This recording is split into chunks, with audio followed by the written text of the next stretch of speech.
Hello everyone, स्वागत है दोस्तों एक बार फिर से आप सभी लोग का हमारे इस नई वीडियो में। दोस्तों काफ़ी दिनों से काफ़ी सारे स्टूडेंट्स की स्पेशल क्यूरी आ रही थी कि सर जो सीआईएसएफ कांस्टेबल फायरमैन की आपकी वैकेंसी 1149 पोस्ट की आई थी, इसका सर जो मेडिकल एग्जामिनेशन है वो कैसे होगा। यानी मेडिकल में किसी किसी स्टूडेंट्स का प्रॉब्लम आ रहा था कि सर मेरा फ्लैट फुट है, किसी का प्रॉब्लम आ रहा था कि सर मेरी जो हाइट है उसके अकॉर्डिंग मेरा वेट नहीं है, किसी किसी के प्रॉब्लम आ रही थी कि सर जो नौकनी है उसके लिए क्या छाट दिया जाएगा, या फिर किस तरह से आपका जो पैरामिलिट्री फोर्सेस है उसमें मेडिकल होता है। और आपकी जो सीआईएसएफ कांस्टेबल फायरमैन की वैकेंसी है इसके अंतर्गत आपकी मेडिकल एग्जामिनेशन कैसी होगी, यानी डीएम यानी डिटेल मेडिकल एग्जामिनेशन कैसे होगी।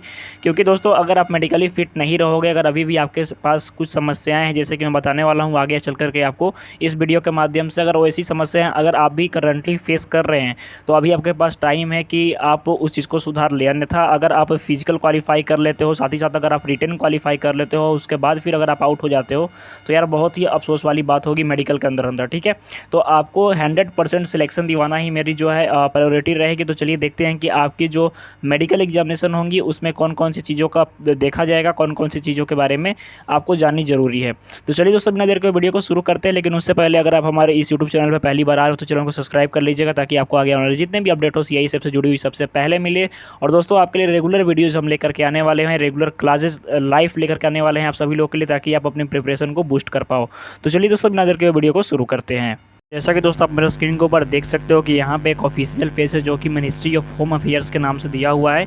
आप यहाँ पे दोस्तों देख सकते हो कि यहाँ पे मेंशन किया है government of India ministry of home affairs. और मिनिस्ट्री ऑफ होम अफेयर्स क्यों है, क्योंकि दोस्त ये पुलिस डिवीजन का है। और पुलिस डिवीजन क्या होता है तो आप यहाँ पे देख सकते हो कि यहाँ पे बताया गया है कि guideline for the recruitment of medical examination in central armed police force. ठीक है, सेंट्रल आर्म्ड पुलिस फोर्स यानी central armed police force CAPF, इसके अंतर्गत दोस्तों आपके जितने भी पुलिस डिपार्टमेंट के आ जाते हैं, स्पेशली आपके एसएसबी, सीआरपीएफ, सीआईएसएफ और जो भी दोस्तों आपका डिपार्टमेंट है जो कि पैरामिलिट्री फोर्सेस हैं, ये सारे आपके रिपोर्ट करते हैं मिनिस्ट्री ऑफ होम अफेयर्स को। और इनके लिए 2015 में एक स्पेशल अमेंडमेंट के थ्रू इनके लिए एक स्पेशल प्रोविजन लाया गया था, जिसके तहत इनकी जो मेडिकल प्रोसीजर है सबके लिए दोस्तों सेम रहेगी। ठीक है, चाहे आपका सीआईएसएफ फायरमैन की हो या फिर किसी चीज़ की भी हो, एसएसबी ट्रेड्समैन की हो, बीएसएफ ट्रेड्समैन की हो, दोस्तों जो इनका मेडिकल होगा बेसिकली एक ही मानदंड के ऊपर होगा, यानी उसमें से कोई कम ज़्यादा नहीं होगा। ठीक है, यानी इसी के थ्रू ये जो प्रोसीजर है, ये जो अमेंडमेंट आप देख सकते हो मेरे स्क्रीन के ऊपर जो है यहाँ पे देख सकते हो मेंशन किया गया है आपका।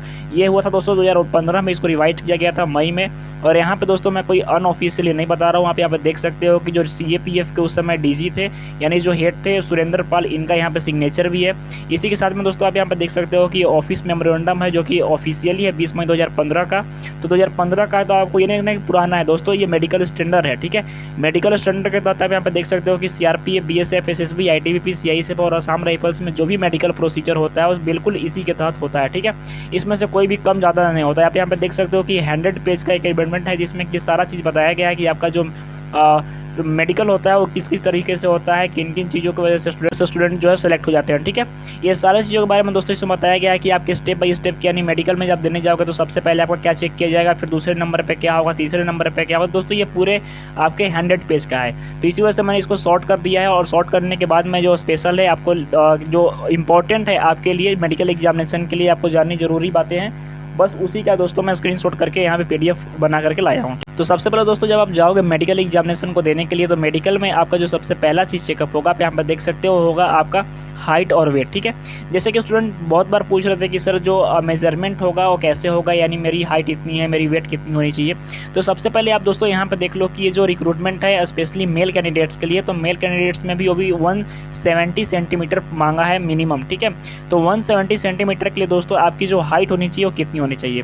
तो यहाँ पे ये भी चीज़ मेंशन किया गया है कि आपका एज ग्रुप के ऊपर दोस्तों ये डिपेंड कर रहा है। अगर आप 18 से 22 साल के हो, आप 23 से 27 साल के हो और 28 से 32 साल के हो, तो दोस्तों ये आपके लिए वैकेंसी नहीं थी, ये केवल वैकेंसी थी आपकी 18 से 23 साल तक के लिए। ठीक है, तो बेसिकली अगर आप 18 से 22 और आपकी जो हाइट है ये 170 सेंटीमीटर है, तो आपकी दोस्तों वेट रही 52 से 64 केजी के बीच में होनी चाहिए। ध्यान रखिएगा 52 से 64 केजी के बीच में अगर है तो आप सिलेक्टेड हो। ठीक है, इसमें आपको फिर आउट नहीं किया जाएगा। अगर आपकी एज 23 ईयर्स है तो आपकी जो दोस्तों वेट होनी चाहिए 54 से लेकर के 66 केजी तक होनी चाहिए। और बाकी आप इसका स्क्रीनशॉट ले लोगे, आप देख लोगे कि आपकी हाइट के अनुसार आपकी वेट कितनी है। ठीक है, यहाँ पे सभी हाइट के अनुसार यहाँ पे वेट जो है मेजरमेंट किया गया है। आप इसका एक बार स्क्रीनशॉट ले लो।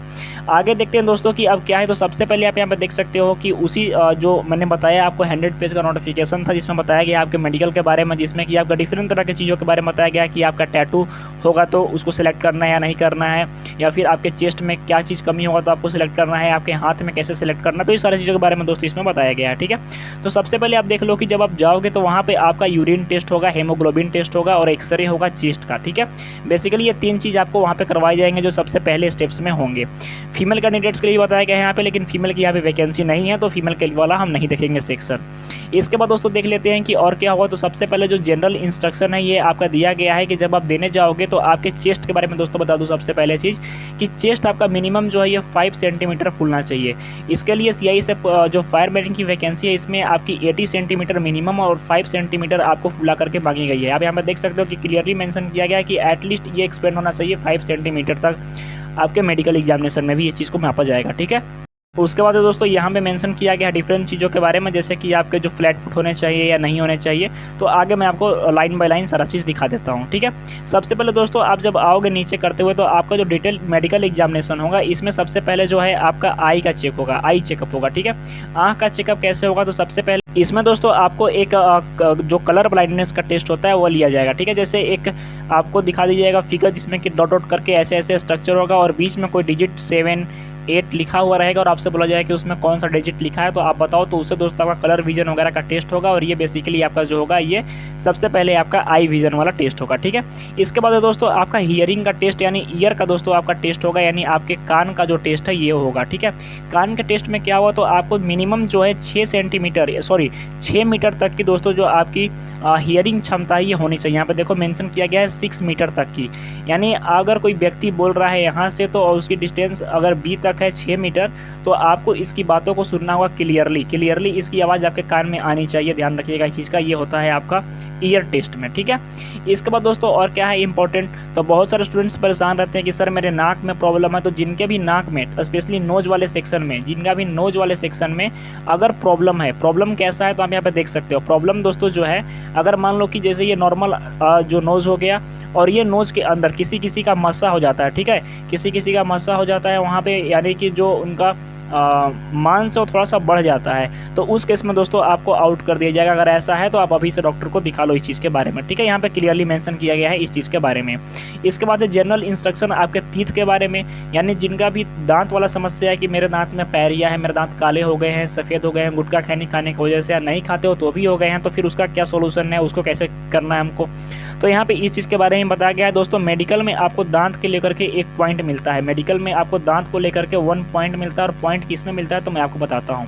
सबसे पहले दोस्तों जब आप जाओगे मेडिकल देने के लिए तो आपके पास मिनिमम 40 पेयर ऑफ टीथ होनी चाहिए, 40। ठीक है, 14 यानी कि आपका नीचे में 14 और ऊपर में 14 आपकी जो टोटल हो जानी चाहिए 28। ठीक है, 28 आपकी टीथ होनी चाहिए, जिसमें आप देख सकते हो कि यहाँ पे मोलर, प्री मोलर और ये चारों जो दांत के प्रकार होते हैं, कैनिन और इंसीजर, ये से दांत होने चाहिए। ठीक है, तो यानी आपकी जो टोटल नंबर ऑफ टीथ होनी चाहिए ये मिनिमम आपकी 14 होनी चाहिए। अगर आपकी दांत की जो पेयर है 16 यानी टोटल दांत आपके 32 है तो आपको एक एक्स्ट्रा पॉइंट मिलेगा, ध्यान रखिएगा। अगर 14 है तो आप क्वालिफाई कर जाओगे, कोई प्रॉब्लम नहीं होगा। लेकिन अगर 14 से नीचे होगा यानी 28 टीथ से अगर आपके दांत नीचे होंगे तो आपको आउट कर दिया जाएगा, ध्यान रखिएगा।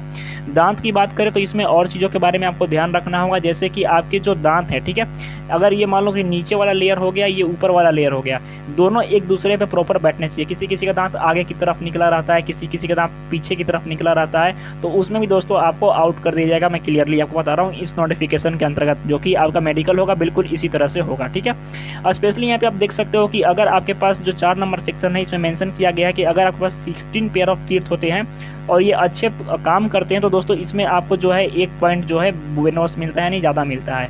यहाँ पे आप देख सकते हो कि डेंटल पॉइंट्स के बारे में बताया गया है कि अगर इंसीजर आपके 4 हैं, ठीक है, इंसीजर अगर आपके 4 हैं, कैनिन नाम के 2 है, प्री मोलर आपके 4 हैं और आपके मोलर जो है 6 हैं। तो अगर डेंटल पॉइंट्स की बात करें तो इसमें 4 का 4 मिलेगा, 2 का 2 मिलेगा, 4 का 4 मिलेगा और 12 का 12 मिलेगा। टोटल हम डेंटल पॉइंट की बात करें तो 22 नंबर मिलते हैं आपके दांत के ऊपर। ठीक है, दांत में अब क्या दिक्कत आती है तो ये तो हो गई बात। तो मिनिमम बस एक ही चीज़ मैं बोलना चाहूँगा कि अगर आपके पास 28 दांत है तो आप सिलेक्ट हो जाओगे, अगर नहीं है तो आप सिलेक्ट नहीं हो पाओगे, सीधी सी बात है। ठीक है, दूसरी चीज़ कि आपके दांत ज़्यादा बाहर की ओर नहीं निकले होने चाहिए, ज़्यादा अंदर की ओर नहीं धंसे होने चाहिए, मतलब जो भी होना चाहिए आपके दांत नॉर्मल होने चाहिए, ठीक है। दोनों एक दूसरे के ऊपर अच्छे से लैंड करते हो, यानी एक दोनों के जो आपके जॉ है यानी जबड़ा है एक दूसरे के ऊपर अच्छे से बैठता हो। ये मेडिकल में इस चीज़ को देखा जाता है, ठीक है।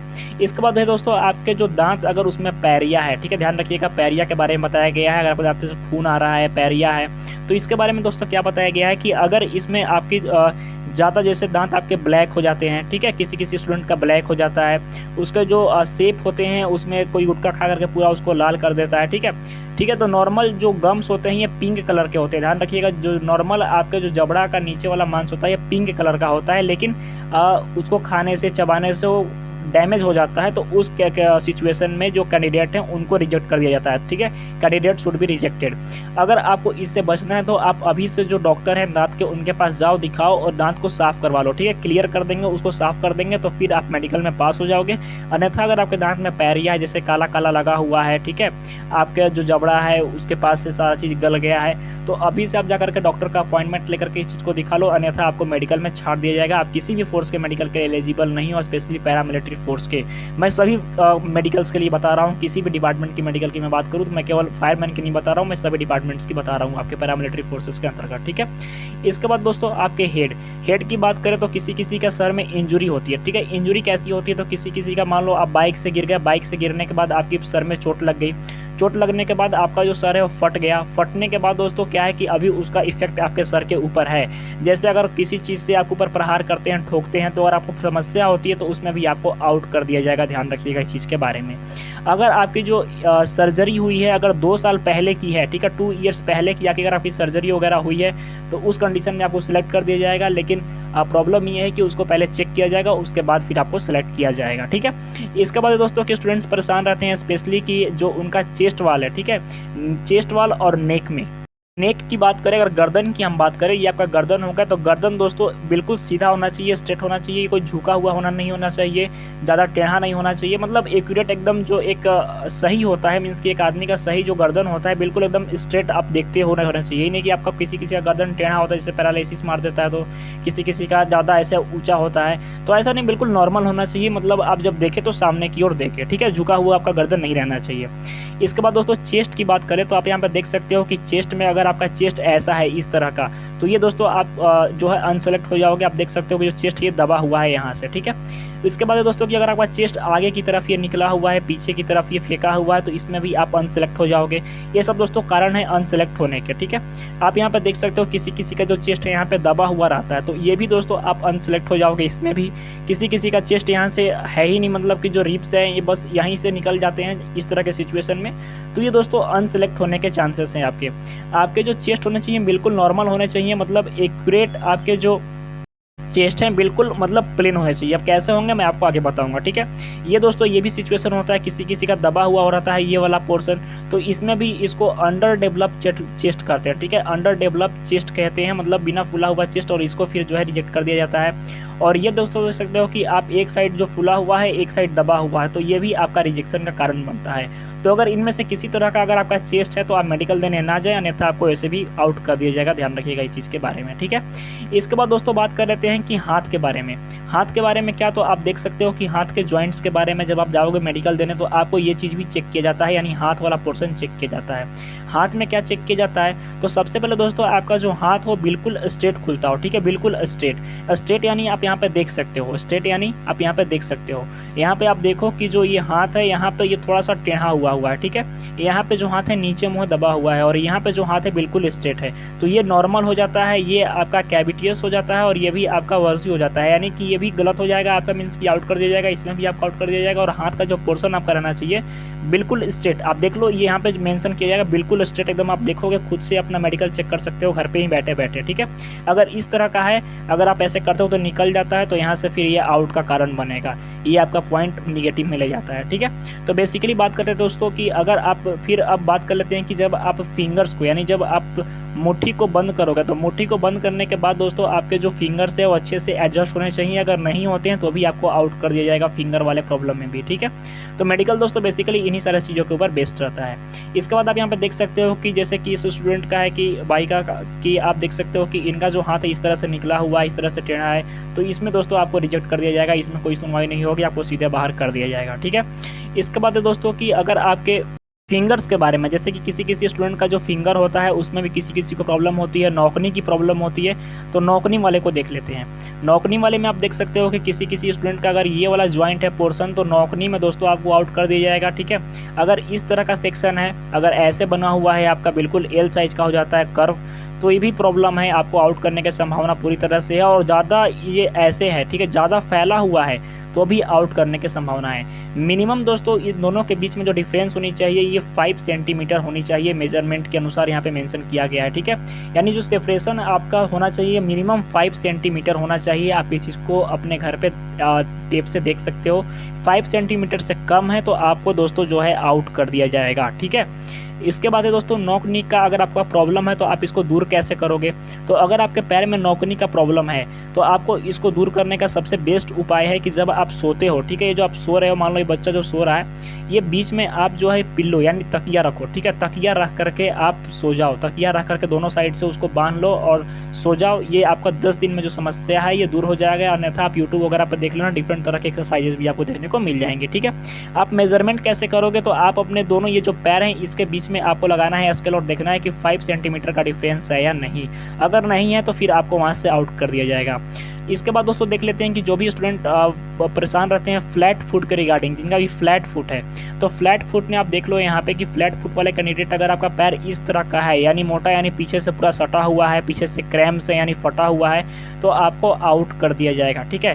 नॉर्मल कैसा रहना चाहिए, तो नॉर्मल में मैं आपको दिखाऊंगा। नॉर्मल दोस्तों बिल्कुल आपके जो होना चाहिए, अगर आप उंगली पे खड़े रहते हो, ठीक है, उंगली पे, तो ये आपका पैर जो है पूरी तरह से यहाँ पे एक पोर्शन बना होना चाहिए जो कि ऐसे होना चाहिए, ठीक है। आप देख लो यहाँ पे ऐसे होना चाहिए। अगर फ्लैट फुट है तो फ्लैट फुट में दोस्तों आपको आउट कर दिया जाएगा। मेडिकल के अंदर आप किसी भी डिफेंस फोर्स के फिर मेडिकल के एलिजिबल नहीं रह जाते हो।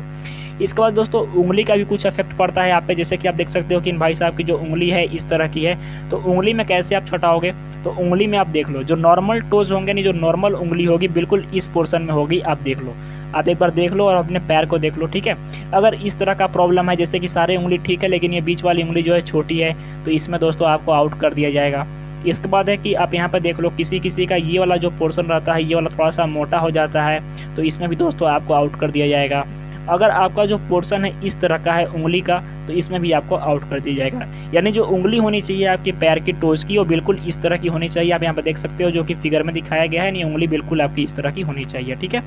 इसके बाद दोस्तों बात कर लेते हैं कि आपके पैर वाला जो मैंने समस्या बता दिया कि नॉर्मल जो नी यानी नॉर्मल जो ठेहुना की बात करते हैं इस चीज़ की, तो आपकी बिल्कुल स्ट्रेट ऐसे होनी चाहिए, ठीक है, एल साइज में। ये नहीं कि ऐसे दबा हुआ होगा तो आउट कर दोगे, ऐसे होगा तो फिर भी आउट कर दिया जाएगा आपको, ठीक है। अगर हम देखें तो आप खुद से घर पे इस चीज़ को वीडियो देख करके पॉज कर करके इन सारे चीज़ों के बारे में आप देख सकते हो कि आपके शरीर में अगर इस तरह की प्रॉब्लम है तो आप मेडिकल देने ना जाओ, आपको वहाँ से 100% आउट कर दिया जाएगा कोई सुनवाई के बिना, ठीक है। ये मेडिकल दोस्तों स्टैंडर्ड का जो specially ministry of home affairs के द्वारा जारी किया गया है, और जो मेडिकल होता है बिल्कुल इसी बेसिस पे होता है। अगर आप चाहो तो अगर आपके घर में कोई डिफेंस में सर्विस कर रहा है तो आप उनसे पूछ सकते हो कि क्या ये वीडियो में जो बता रहे हो गलत बता रहे हैं या सही बता रहे हैं। मैं आपको कोई भी गलत इन्फॉर्मेशन नहीं दे रहा हूँ, ध्यान दीजिएगा इस चीज़ के ऊपर, ठीक है। और बात करें तो दोस्तों कि अगर फ्लैट फुट है तो उसको दूर करने का क्या उपाय है, तो उसके लिए दोस्तों अभी तो फिलहाल आपका टाइम अब कम बचा है, तो उसके लिए बेसिकली आपको जो है एक ईंट ले लेनी है, ठीक है। ईंट ले लेनी है और ईंट के ऊपर अपने पैरों के बीच में, यानी पैरों के बीच क्या मतलब आपके जो फुट हो गया पैर, यानी ठीक है, पैर के जो आपकी उंगली हो गई, ये देखो ये जो आपका पैर हो गया ये आपकी उंगली हो गई, ठीक है। तो इसके बीच में यानी बीच वाले में आपको ईंटा रख लेना है, एक ईंट रख लेनी है और उसके ऊपर आपको चढ़ना है, ठीक है। इस तरह से चढ़ना है कि बीच वाला पोर्शन थोड़ा सा दबे।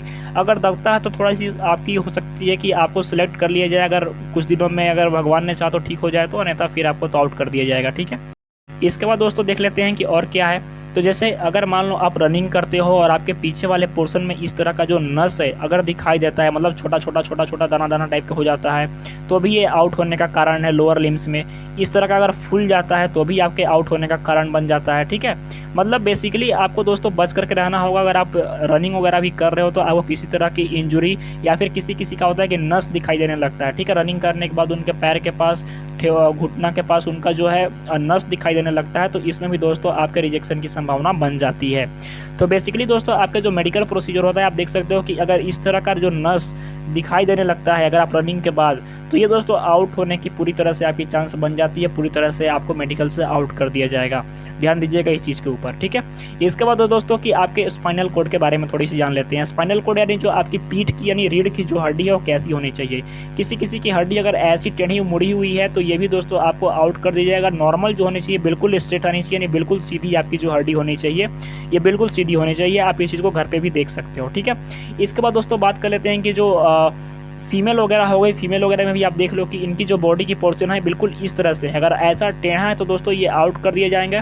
और आप इसको चेक कैसे कर सकते हो, स्टिक लेकर के आप घर पे जब ऐसे बैंड होगे तो बैंड होने के बाद जब आप स्टिक रखोगे तो स्टिक अगर प्लेन है पूरी तरह से, मान लो अगर ऐसे प्लेन है, ठीक है, ऐसे प्लेन है अगर, तो समझो कि आपका जो पीछे वाला जो हड्डी है यानी कि जो आपका बैकबोन है वो बिल्कुल सही है। अगर अन्यथा अगर ऊपर नीचे हो रही है, अगर स्टिक ऐसे हो रही है, स्टिक ऐसे हो रही है, तो फिर समझो कि आपको जो समस्या है आउट होने की प्रोबेबिलिटी बन रही है। ठीक है, तो इस चीज़ को आप घर पे भी चेक कर सकते हो। तो बेसिकली दोस्तों अगर बात करें कि आप देख सकते हो कि जो इनके ऊपर वाले पोर्शन होंगे, ये जो आप देख रहे हो यहाँ पे, ठीक है, तो ये बिल्कुल ऐसे होना चाहिए नॉर्मल शेप में।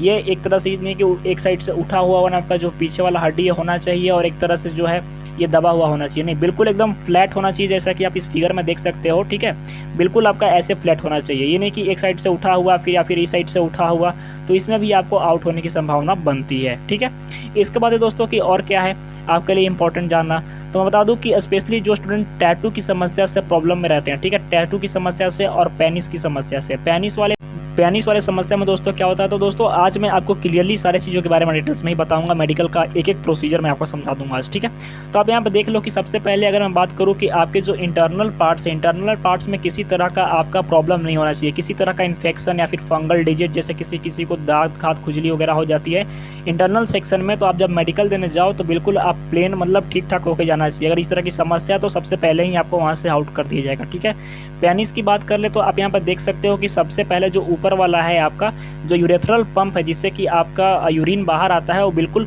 सेंटर में होने चाहिए। वहाँ पे दो तरह का मतलब होल नहीं होना चाहिए, मतलब एक ही होल होना चाहिए, ध्यान रखिएगा, एक ही होल होना चाहिए, दो तरह का होल नहीं होना चाहिए। ठीक है, इसी तरह से आपके 3-4 मतलब एकदम एक्यूरेट जो आपका नीचे वाला आपका वेन है बिल्कुल एकदम सीधे लेयर में होना चाहिए, टेढ़ा मेढ़ा नहीं होना चाहिए। ठीक है, इसके बाद नीचे आप आ जाओ कि और क्या दिया है कि आपके स्कोर्टम यानी जो आपके टेस्टीज वगैरह होते हैं, टेस्टीज में देखो किसी का बड़ा हो जाता है, किसी का छोटा हो जाता है, तो ये बिल्कुल आपका नॉर्मल रहना चाहिए। आप यहाँ पे देख सकते हो कि बिल्कुल नॉर्मल, यानी कि आप देख सकते हो कि बिल्कुल ये जो शेप में है, एक बड़ा है एक छोटा है, तो मतलब आपका जो लेफ्ट साइड वाला होना चाहिए ये छोटा होना चाहिए और राइट साइड वाला बड़ा होना चाहिए। किसी का जो होता है इस तरह का, देखो नसेस वगैरह दिखाई देने लगती है, यानी नस दिखाई देने लगता है, तो नस दिखाई अगर देगा तो आप दोस्तों अनसेलेक्ट हो जाओगे। ठीक है, किसी तरह की समस्या हो जाती है तो आपको परेशान नहीं होना। कोई स्टूडेंट का मैंने सुना है कि उनका ज़्यादा बड़ा हो जाता है, ठीक है, ये वाला बढ़ जाता है रनिंग करने की वजह से, तो आप इसकी दवा भी ले सकते हो। अन्यथा आपका दोस्तों जो लेफ्ट साइड वाला रहेगा ना, वो हमेशा छोटा रहेगा राइट साइड के कंपेरिजन में, राइट साइड वाला आपका बड़ा रहेगा, लेफ्ट साइड वाला छोटा रहेगा। तो ये दोस्तों जो है ये सिलेक्ट हो जाएंगे, लेकिन ये जो है जिनका थोड़ा सी समस्या है ये दोस्तों अनसेलेक्ट हो जाएंगे। इस चीज़ में भी आप इस चीज़ को चेक कर लेना। ठीक है, इसके बाद दोस्तों कि आप देख सकते हो कि यहाँ पे जो मैंने सिंबल बताया आपको कि आपके अब टैटू वाले में देख लेते हैं कि टैटू वाले में क्या है सीन। तो टैटू वाले से पहले आप देख लो कि जो आपके पीछे यानी जो एनस होता है उसमें जिससे आप अपना एक्सक्रेशन वाला सिस्टम करते हो, तो दोस्तों आप यहाँ पे देख सकते हो कि अगर इस तरह की समस्या आपके पीछे वाले जो पोर्शन है अगर उसमें हो रही है, जैसे कि किसी का यहाँ पे मांसपेशी जैसे बवासीर वगैरह की समस्या होती है, तो इसमें भी दोस्तों आपको आउट कर दिया जाता है। बिल्कुल आपको इस तरह का होना चाहिए, यानी किसी तरह का वहाँ पे जो है ओपन करने पे आपका कोई समस्या नहीं होना चाहिए। ठीक है, ओपन करने पे बिल्कुल नॉर्मल होना चाहिए आपका। अगर इस तरह का है दबा हुआ है, ठीक है, किसी का रहता है कि इस तरह का मतलब जिसको बवासीर वगैरह की प्रॉब्लम है तो इस तरह की समस्या बन जाती है। तो दोस्तों इसमें भी आपका जो है अनसेलेक्ट करने के चांसेस बनते हैं और आपको मेडिकली अनसेलेक्ट किया जाता है, ठीक है। इसके बाद दोस्तों कि आपका हार्ट का भी एग्जामिनेशन होता है, यानी हार्ट यानी कि आपके जो दिल है उसका भी एग्जामिनेशन किया जाता है डिटेल्स में। लेकिन जो मोस्ट इंपॉर्टेंट है ये है टैटू के बारे में। टैटू के बारे में भी स्टूडेंट्स पूछ रहे थे कि सर टैटू के रिगार्डिंग क्या आपके पास बताने को है। तो टैटू के रिगार्डिंग क्या मेंशन किया गया है आप देख लो यहाँ पे कि दोस्तों अगर आप किसी कंट्री से या फिर पर्टिकुलर रिलीजन से बिलोंग करते हो, ठीक है, जैसे अगर आप हिंदू धर्म से बिलोंग करते हो, मुस्लिम धर्म से बिलोंग करते हो और आपने कोई टैटू बनवा रखा है, टैटू किसका बनवा रखा है, तो किसी भी गॉड का, ठीक है, किसी भी गॉड का आपका जो कि रिलीजन से जुड़ा हुआ हो, ठीक है, किसी भी गॉड का, किसी भी गॉड के नेम का अगर नाम भी लिखा हुआ है तो भी चल जाएगा, ठीक है। लेकिन ये क्यों कैसा होना चाहिए, तो ये दोस्तों आपको किसी गॉड का, किसी भगवान का अगर बना हुआ है तो ये बिल्कुल चल जाएगा, ठीक है। इसके बाद दूसरा क्या है बताना है कि लोकेशन। लोकेशन मीन्स कि आपका टैटू कहाँ पे होना चाहिए। तो टैटू दोस्तों अगर ये आपका हैंड है, ठीक है, हैंड के अगर लेफ्ट साइड में है, अगर दो राइट लेफ्ट हैंड में आपका, ठीक है, but only left four arm में, मतलब आपका जो टैटू है ये अगर लेफ्ट साइड में, लेफ्ट फोर आर्म में अगर ऊपर की ओर है, ठीक है, अगर आपका कोहनी से ऊपर है अगर, ठीक है, ध्यान रखिएगा, तो ही आपका टैटू चलेगा, अन्यथा आपका टैटू जो है आप टैटू की वजह से रिजेक्ट हो जाओगे, ध्यान रखिएगा। टैटू के बारे में सीधी सी बात बताई गई है यहाँ पे कि आपकी जो टैटू होनी चाहिए आपकी लेफ्ट साइड में होनी चाहिए, ठीक है, लेफ्ट हैंड में, और वो भी आपके केहूनी यानी नी से ऊपर होनी चाहिए, ठीक है, यानी केहूनी से आपकी ऊपर की ओर टैटू होनी चाहिए और उसकी जो साइज होनी चाहिए ये 1/4 होनी चाहिए, ठीक है, मतलब छोटा सा होना चाहिए, ज़्यादा बड़ा नहीं होना चाहिए, 1/4 आपकी होनी चाहिए साइज इसकी, अन्यथा आपको फिर वहाँ से आउट कर दिया जाएगा। इसके बारे में भी आप ध्यान से देख लो, ठीक है। इसके बाद दोस्तों बेसिकली आपके जो स्पेशल चीज़ों के बारे में बताया गया, जैसे कि हाइट, वेट, टेस्ट, जो आपका टेस्टिस हो गया, पेनिस हो गया, इन सारी चीज़ों के बारे में दोस्तों मैंने बता दिया कि आपका जो डिटेल मेडिकल एग्जामिनेशन होगा वो कैसे होगा, ठीक है। तो बेसिकली दोस्तों आई होप कि जो आज का सेशन होगा आपको पसंद आया होगा और आपको जो सारे डाउट्स होंगे मेडिकल के रिगार्डिंग ये क्लियर हो गए होंगे। और दोस्तों आपका जो मेडिकल एग्जामिनेशन होगा यानी DME होगा बिल्कुल इसी पैटर्न के ऊपर बेस्ड होगा, इसमें से कोई आपकी कमी और कम कुछ ज़्यादा इससे नहीं होगा, बिल्कुल जो भी होगा पूरा डिटेल्स में होगा और इन्हीं सारे चीज़ों के ऊपर आपका जो मेडिकल है वो चेक किया जाएगा। तो आई होप दोस्तों कि आज का वीडियो आपको पसंद आया होगा और वीडियो पसंद है तो वीडियो को लाइक जरूर कीजिएगा। तो मिलते हैं दोस्तों नेक्स्ट वीडियो में, तब तक के लिए धन्यवाद, जय हिंद।